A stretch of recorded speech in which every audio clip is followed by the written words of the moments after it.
And so these teachings do that. And we're going to be looking at it through the story time of the Zen ox herding pictures. If you're familiar with that, it's going to be very challenging to do all this with one hand this morning. But I'm sure I will have invisible assistance helping me. I wish I had my four-armed form. That would have been very helpful. We have to wait for that. Okay, so why don't we actually get to a place where we just settle within the heart and prepare for this teaching, this twilight language, and realize that the teaching is coming from the eternal, and it can only be received by the eternal. So the one listening right now, even though the one listening is oftentimes falsely associating itself with temporary things like the body and the ephemeral states of the rise and fall of emotions and thoughts and bodily sensations, the one listening right now is the diamond awareness of Buddha consciousness or Christ consciousness. There is no other being. You're it. You are the fundamental truth of existence, just unaware. And so this teaching comes to rouse you. And so we want to allow ourselves to collect and rest within the nature of our mind. This very mind is the Buddha. And we claim that inheritance. We rest in it with total confidence and certainty. And we open our faculties of thought and reflection and discernment so that we can fine-tune and dial in a clearer, more direct and powerful way this all-encompassing awareness that knows no opposite. And so we rest in this unity consciousness, in this golden moment of no past, no present, no future, this timeless state. Om Tat Sat.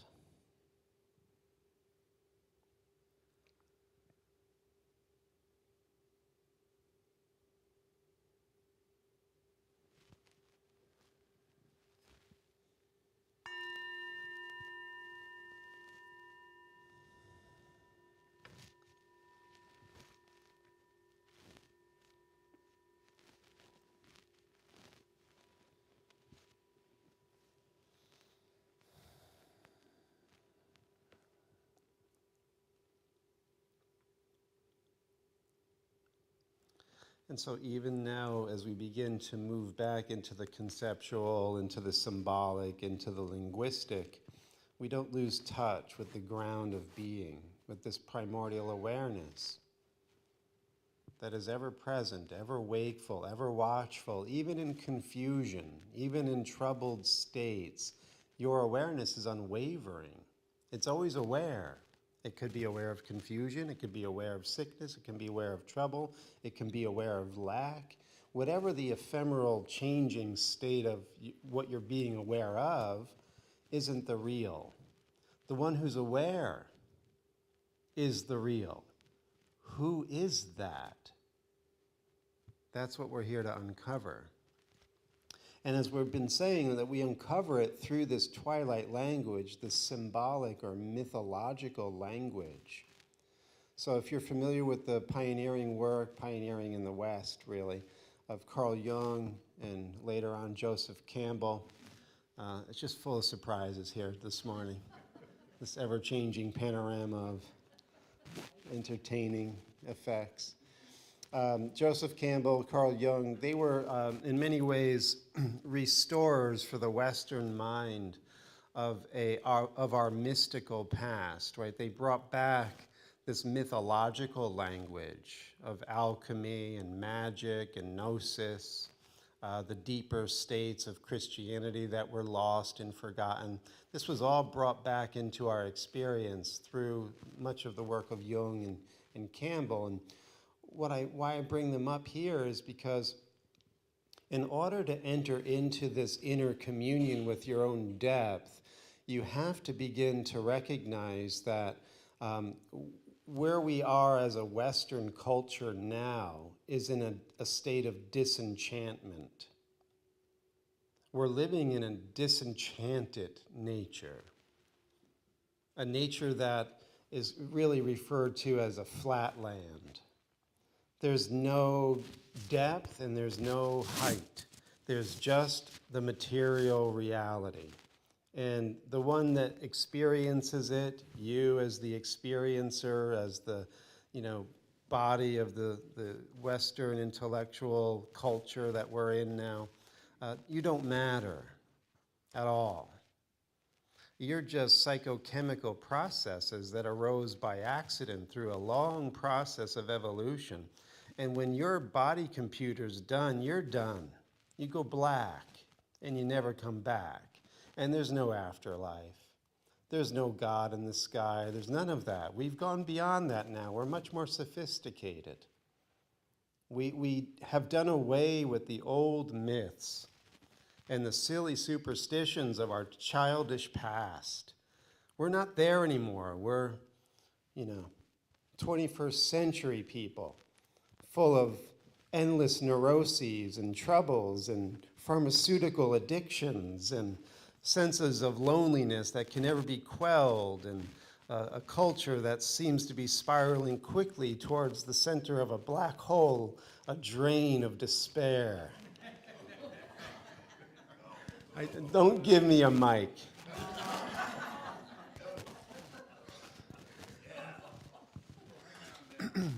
And we're all supposed to put on a happy face. And this state of disenchantment is really something that is an inner state, right? We're so used to thinking in terms of outside. And that's one of the ways that we've been robbing ourselves through this. First it began with a very superficial view of religion, and then it ended up with the scientific enlightenment, which basically did away with all of the childish myths and silly interpretations of blind faith, and now reason reigns supreme. So what Jung and Campbell did, and especially Jung, is they brought back this harmony, they bridged. Their language was a bridging language. And they bridged the deep unconscious, or what Jung termed the collective unconscious, with the mind of modern man, or modern humanity. And it's this process of what Jung refers to as individuation, where you begin to reintegrate your enchantment with these connections that we have never really lost, with the sacred past, with the magic of the ancestors.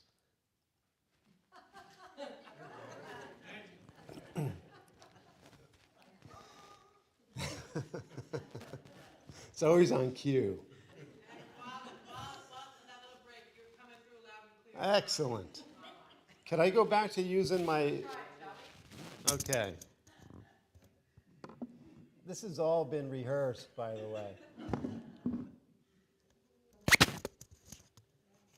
How about now? Can you hear me on the YouTube? Give me a second. It's a delay on Facebook. Okay. Long delay, apparently. Okay. Well, let's not lose steam in our message this morning. See, this is the benefit of coming out and being in person. Thank you. So this mythological language is very important for us in order to interpret our own depth and in order to navigate the heights. We need a map that integrates all levels, all states, all dimensions of our multidimensional divine self. And so we have to, like I was saying at the beginning of this talk, we have to open up our belief system. Our belief system currently is very self-limiting. It's nested within a materialistic, consumerist culture. And don't think you've gotten out of the hypnotic spell of the culture you were born in. So a lot of the work that's having to be done by us is really examining how we've had these blocks and these self-limiting beliefs that seem to be natural because everybody else agrees with them. But we're all kind of reinforcing the wrong view for each other. And so these teachings help us reconnect to this enchantment, which will then allow us to open our belief system so that we can go back into right relationship with our source, which is beyond belief, beyond concepts, right? And so I want to talk a little bit about that this morning. And first stop along the way is this book we're going to look at briefly is the biography, the classic biography of Padmasambhava, a great tantric master from what's now Pakistan, Udayana. And he was invited in the 700s to go to Tibet to help kick off the Buddhist tradition within Tibet. And he's a great tantric master / magician. And this is a legend or mythological telling of his life story. So in these sacred cultures like Tibet, there's really oftentimes no distinction between the enchanted mythological language and real life. They see them as one. And so what you're going to hear sounds extremely mythological, but when read in the right frame of mind, it's speaking to you about you. That's all it ever does. And what Joseph Campbell pointed out is that you're every character in the myth that you're reading. Right? Because our self-limiting belief just says, hey, I'm John, I'm Chuck. This is who I am. This is my story. I was born in this city with these parents, and I went to this school, and I got that job, and I drive this car, and I married that woman, and I have these kids. And that story is flatland. And there's no chance of John or Chuck or anybody else discovering the eternal within themselves if they stay within that framework of belief. It is a self-limiting belief. And if you stay within that framework, you are at best, a time server. You're going to do your duty at the level of society at best, and then you're going to, fade off and become a memory for future generations. If that's what you want, great. But if you want to rediscover this lost treasure and re-engage with the enchanted nature that you truly possess and is your divine inheritance, begin to think of yourself multidimensionally. So what we're going to read right now is you. This is your story as well.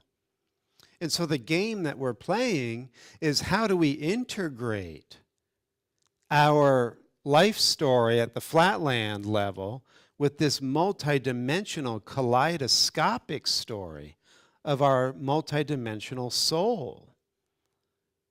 That's what Jung called individuation. You have to open up communication to the parts of yourself that are still as yet undiscovered. And this is what King Indrabodhi represents in the story.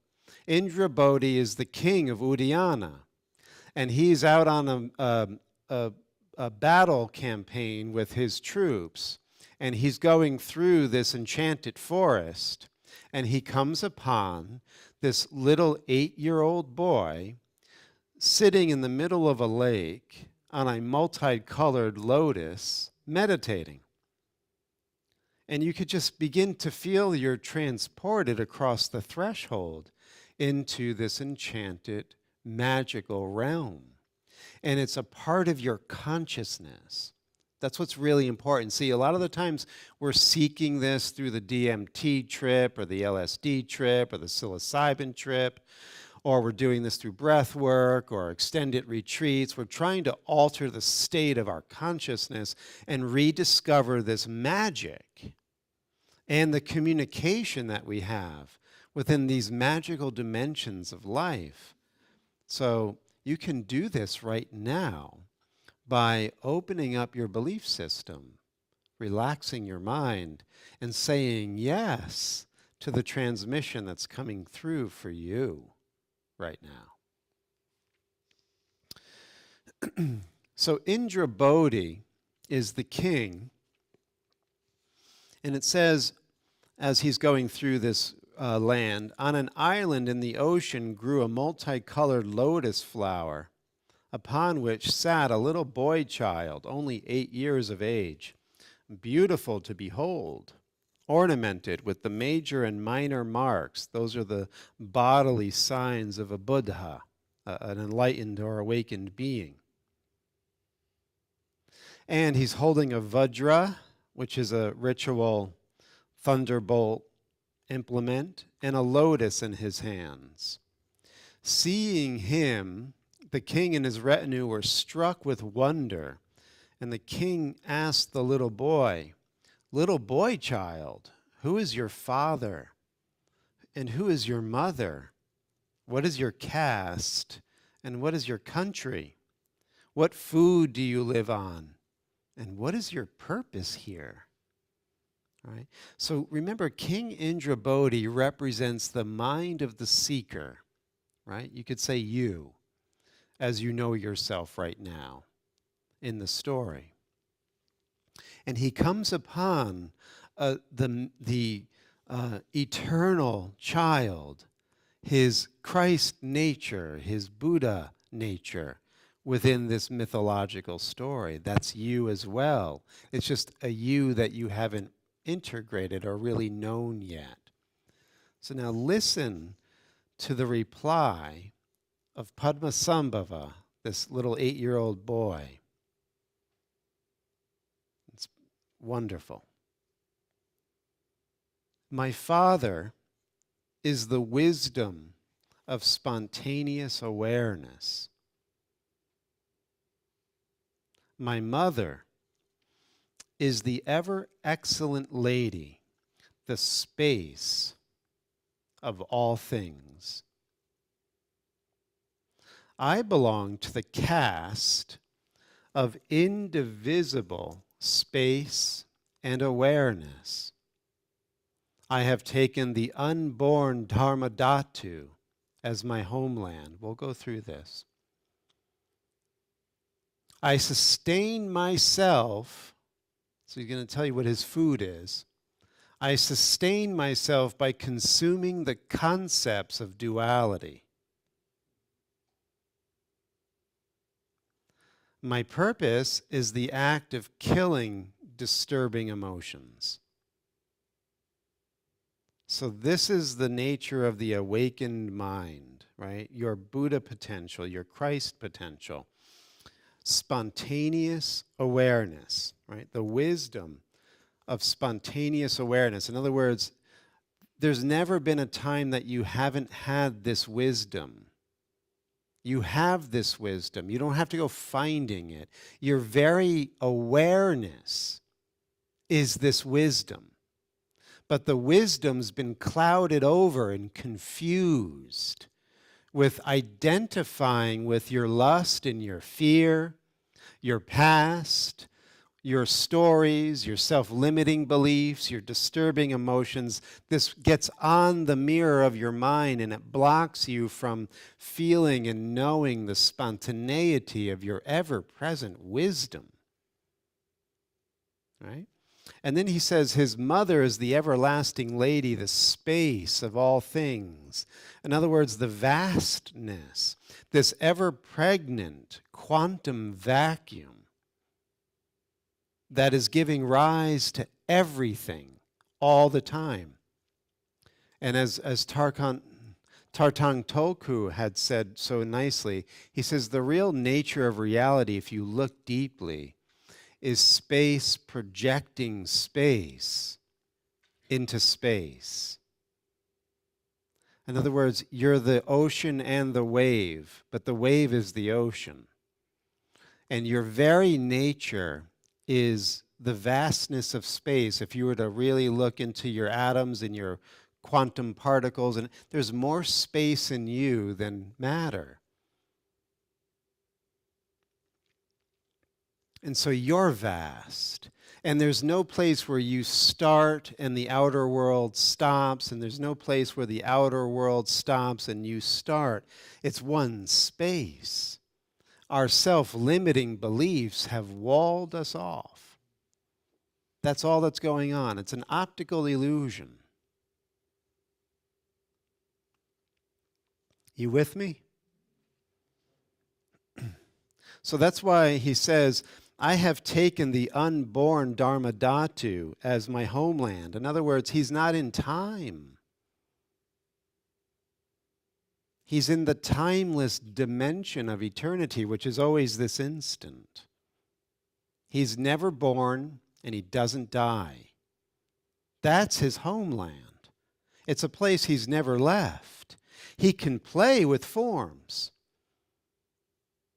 He can appear as a boy and live a life within what seems to be time and space, as you're doing, as Chuck and John and everybody else. That's the time being. But your homeland is the unborn, undying state that you've never left. You're there right now. We're confused. We're having amnesia. We're associating. We're so fixed and hypnotized on the things of time that we're willfully ignoring where we are and who we are. And that's our only problem. We've never left our source.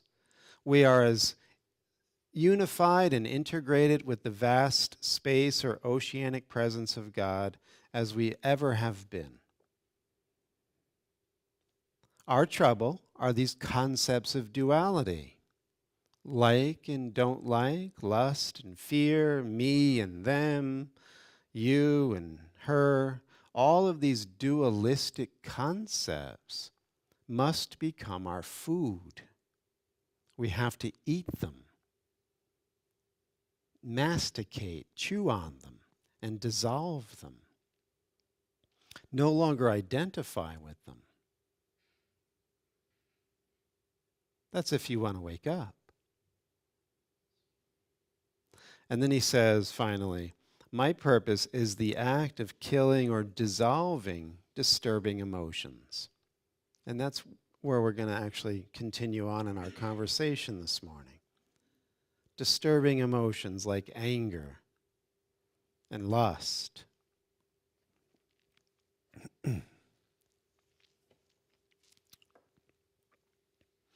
And so to help us with this conversation on disturbing emotions, Shantideva, The Way of the Bodhisattva, a very helpful book, a very timeless teaching. We want to look briefly in this idea of how to approach this dissolving, or as it says in the Lotus Born, how to kill off these disturbing emotions of anger, lust, greed, hatred, fear, anxiety, doubt, scarcity.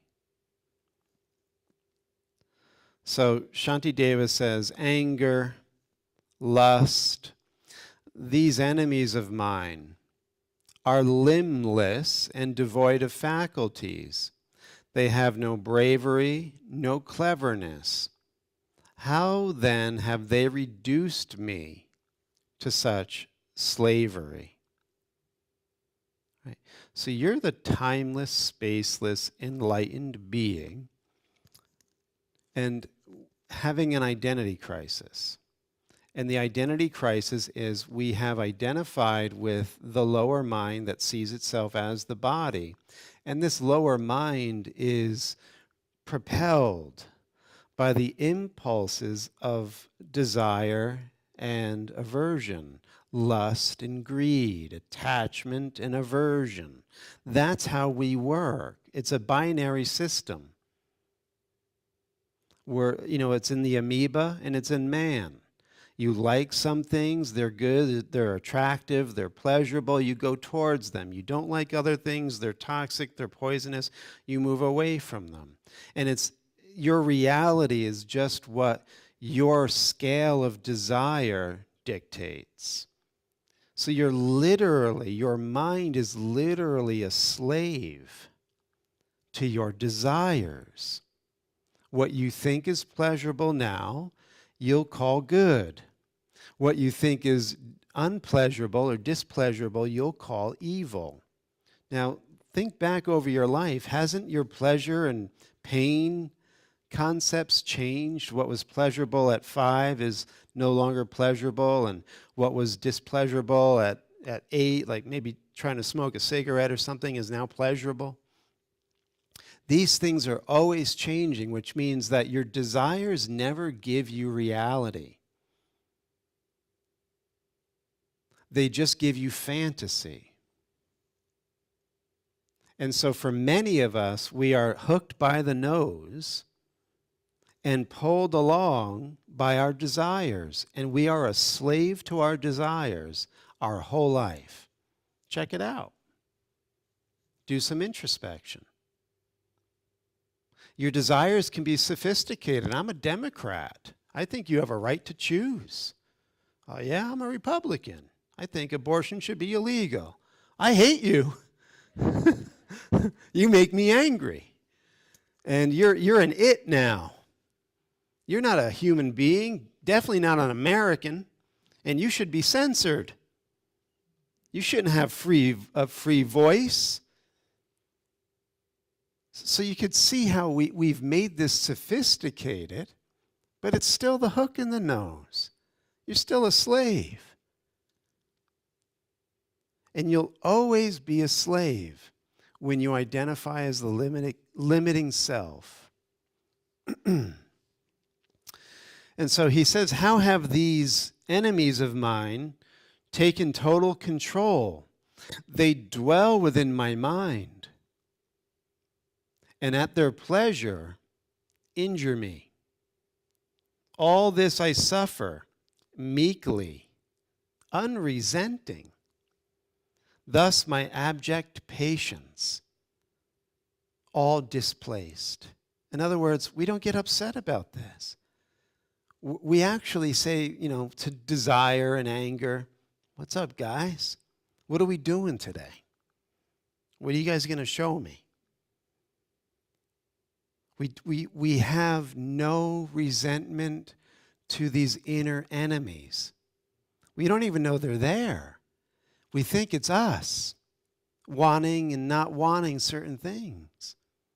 This is where, again, in these deeper teachings like in Tibetan Buddhism and Vedanta, etc., what we've been starved from in our Western culture and material consumerism is these teachings of deeper introspection, where you actually look at your mind.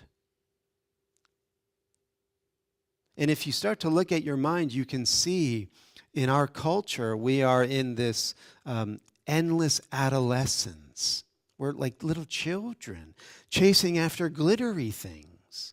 Always more, always entertainment, and always different. Doesn't mean that you don't have fun and play and enjoy life. But if that's the summum bonum, if that's the ultimate good of why you're on this planet, just to titillate your senses, then you've lost this precious human birth for what it could have given you.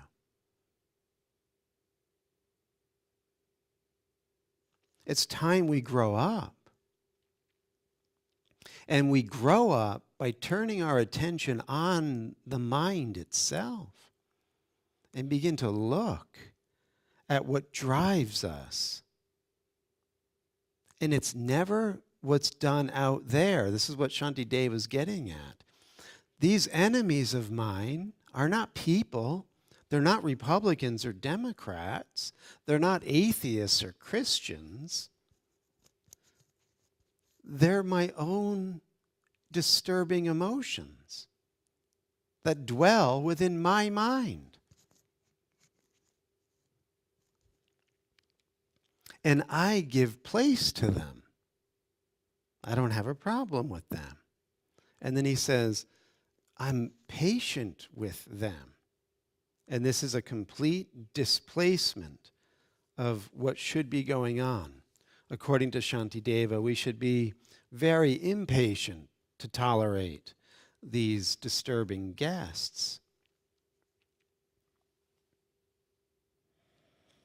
Take a moment and remember, this is hopefully twilight language, which is giving you traction or access to feeling these subtle energy currents within your mind, within your heart. To see where anger still dominates, where lust still dominates, where greed still dominates and controls you.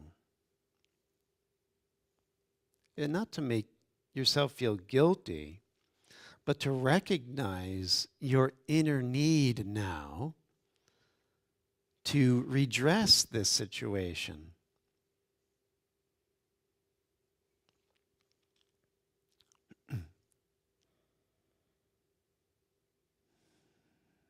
And feel that space opening up, right? Like your mother is the space.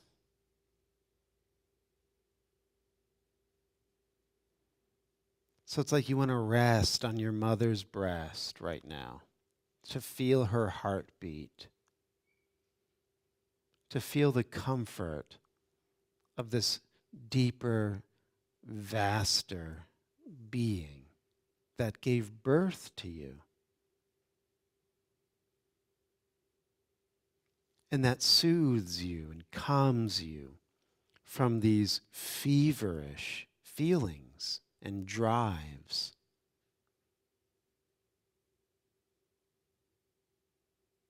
In Buddhism, they referred to the mother of all Buddhas, the mother of all Buddhas.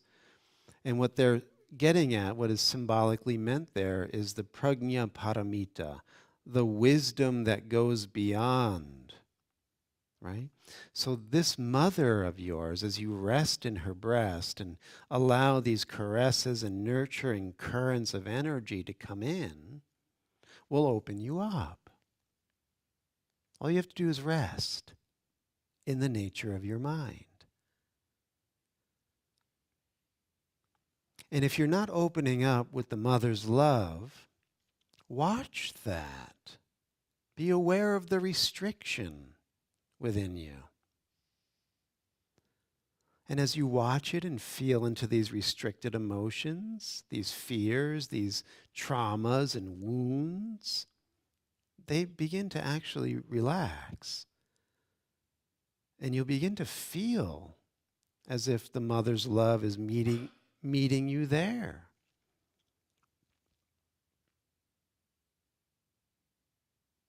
You're loved. You're being held and nurtured. You just have to let it in.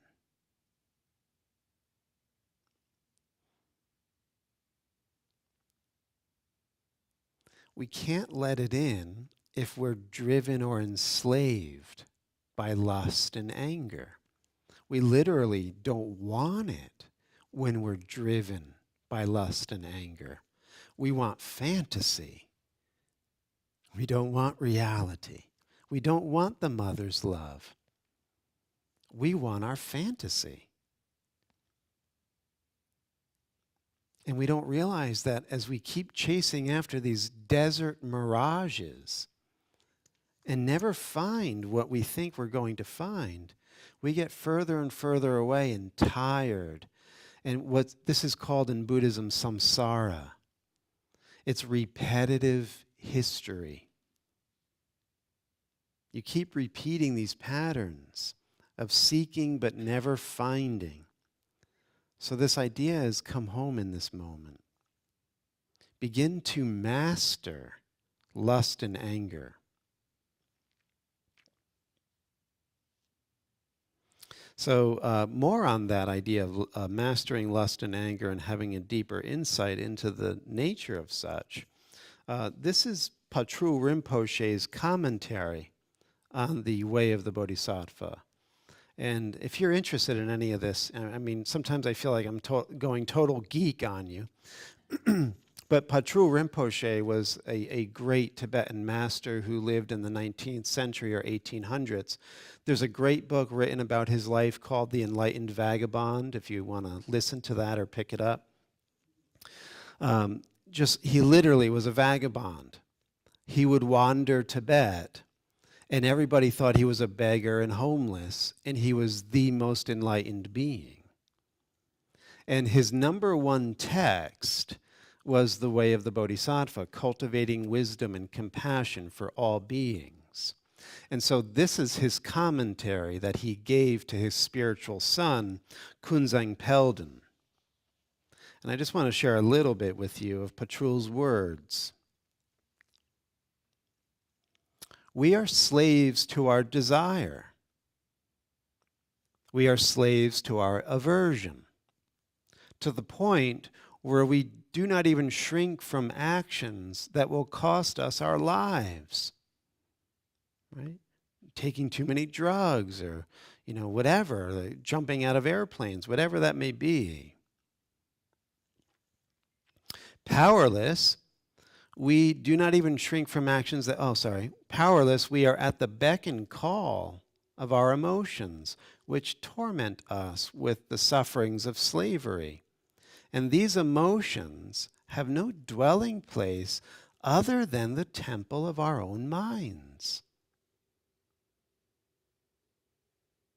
It is here that we actually entertain our emotions of attachment and hatred as though they were our guests.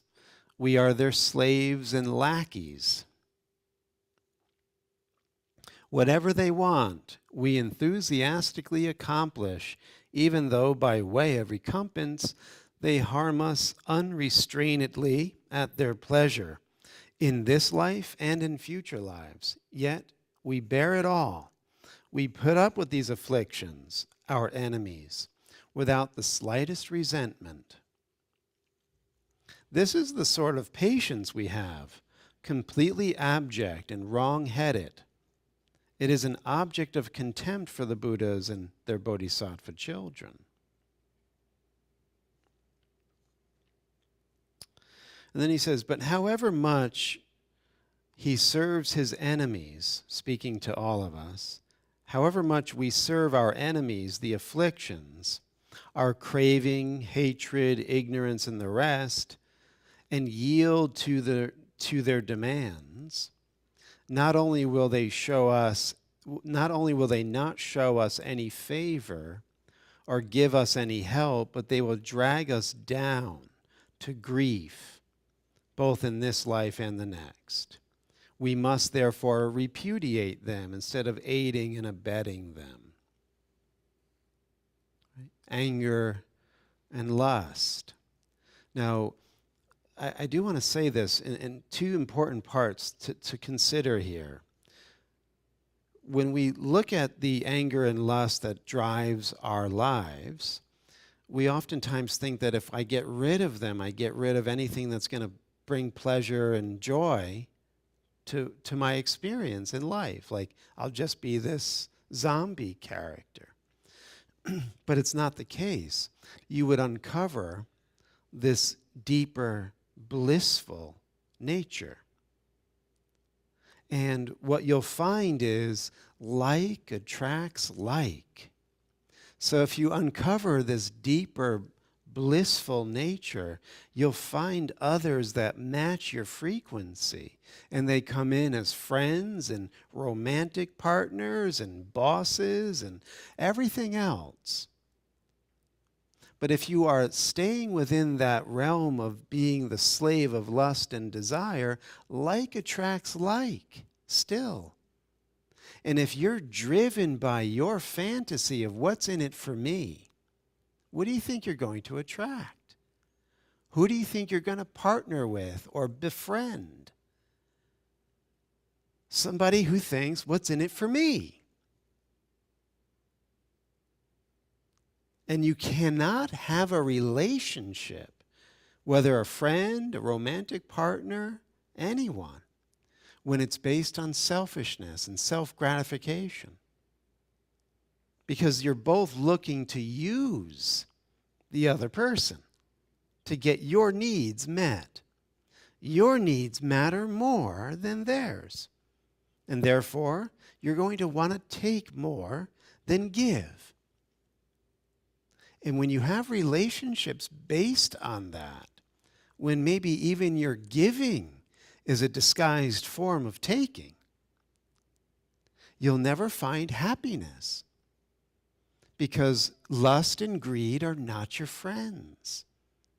And if you're ruled by them, you can only see them in others. And then others will act in the way that you're acting, because we're just mirrors for one another. Okay? So when you clear the mirror of lust and greed, your natural radiance will come out. And you'll be around radiant people. Look. You've done pretty good.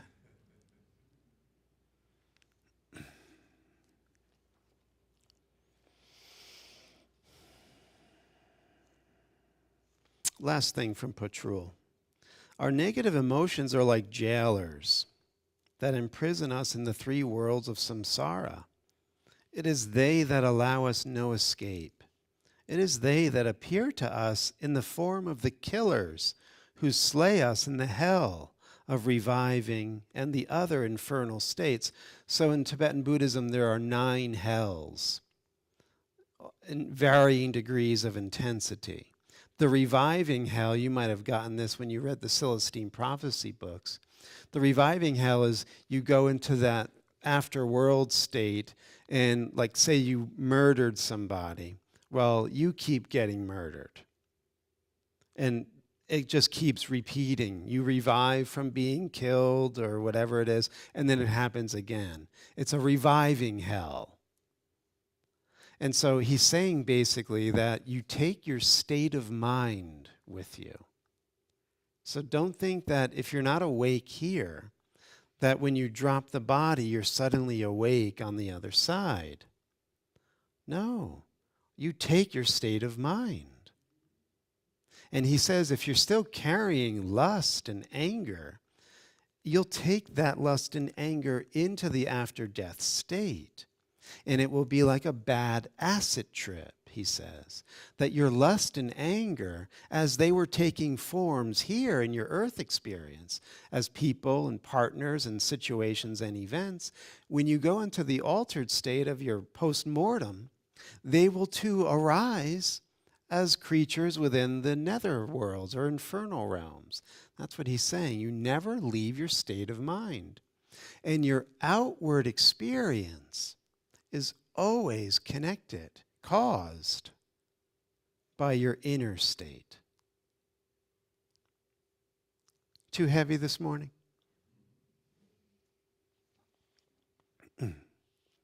He says, these killers, right, lust and anger, lurk within our minds in the web of our very cravings, without our even wanting to repudiate them. If we get caught in them like birds tangled in a fowler's net, what chance do we have of joy in this and future lives? These are the enemies that we must strive to overcome. Nobody outside is doing anything to you. Your greed and your hatred, your lust and your anger are your only enemies, according to these deeper teachings that have you looking directly at what causes your outer experience.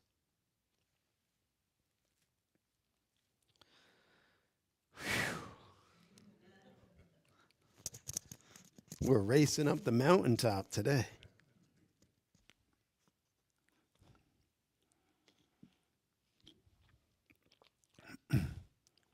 So when we live in a materialistic society, beware of the promulgation, we talked about this last time too, this Babylonian nightmare of keeping you in fantasy. You're a good slave when you're in fantasy. You're easily led. You're easily controlled when you're um, putting yourself in these categories. You know, I'm a Republican, I'm a Democrat, I'm this, I'm that. Once you basically silo yourself with a limiting belief system, now those that are above that game board can play you.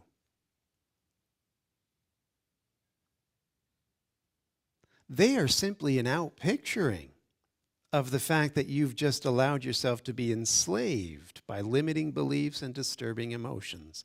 They have to arise within the dream. You will be controlled by tyrants out there, as long as you're willing to be controlled by the tyrants of your anger and your lust.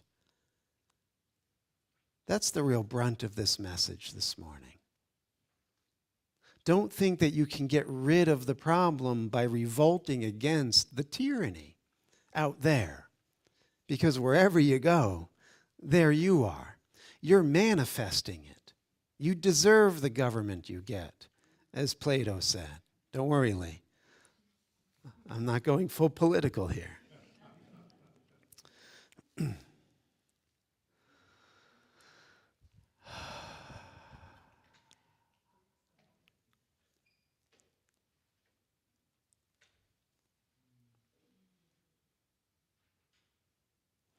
So I hope this re-enchants you this morning. I hope that you begin, if you haven't already, to sense this jewel within your heart. You know, in the Lotus Sutra, Buddha Shakyamuni tells a story of two buddies that went out and partied hard. And the next morning, one buddy stitched a priceless gem in the lapel of his other buddy's coat and left while the other guy was out cold and hungover. And years go by, and the other guy that left comes back to the village, and he sees his buddy eating out of garbage cans. And he's saying, "What are you doing, man? Before I left, I stitched this priceless gem within your lapel. If you sold that, you would be the richest man in this city." And, you know, Hakuin Zenji, one of the great Japanese Zen masters, in his song of Zazen, picks up on this story from the Lotus Sutra, and he says, "We are like the child of a rich man who has wandered away among the poor. We are like one in the midst of water, crying out in thirst, so imploringly, because we refuse to get out of our fantasy and discover this priceless gem that is your very awareness in the space that you're occupying."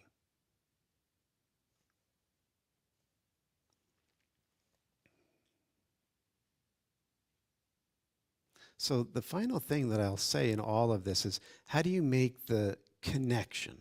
How does this, one pole and the other pole finally create the electricity that's going to bring the light?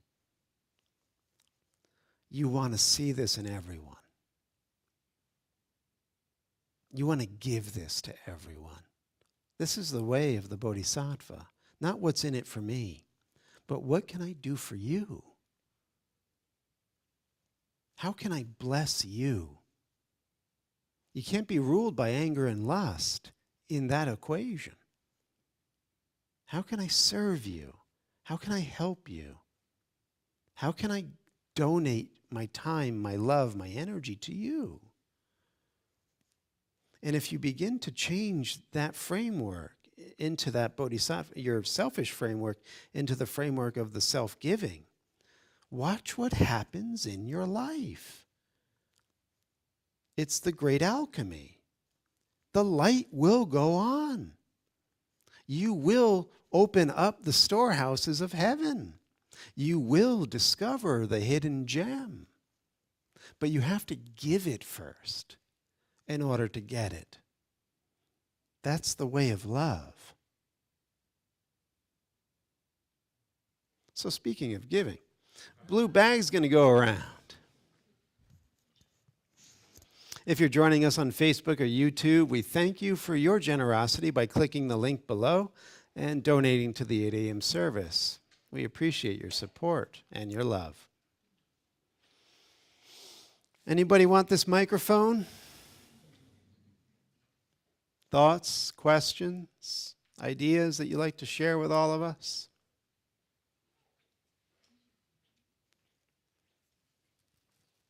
It reminds me of a line that says, I have a pin that says, what you are seeking is seeking you. Mm. And, Mm-hmm. Yeah, you're really looking for yourself.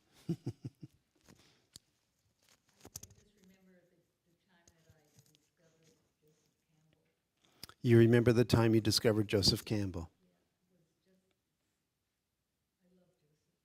Mm-hmm. Yeah, exactly. It opens up a whole new world of understanding, right, about yourself. Mm-hmm. All right. So we are very blessed to have received this offering, and we charge it with the intention that it may continue blessing others in whatever form the energy may take. And so it is. Amen. So did you enjoy the trip this morning? Very good. Why don't we stand and seal the deal?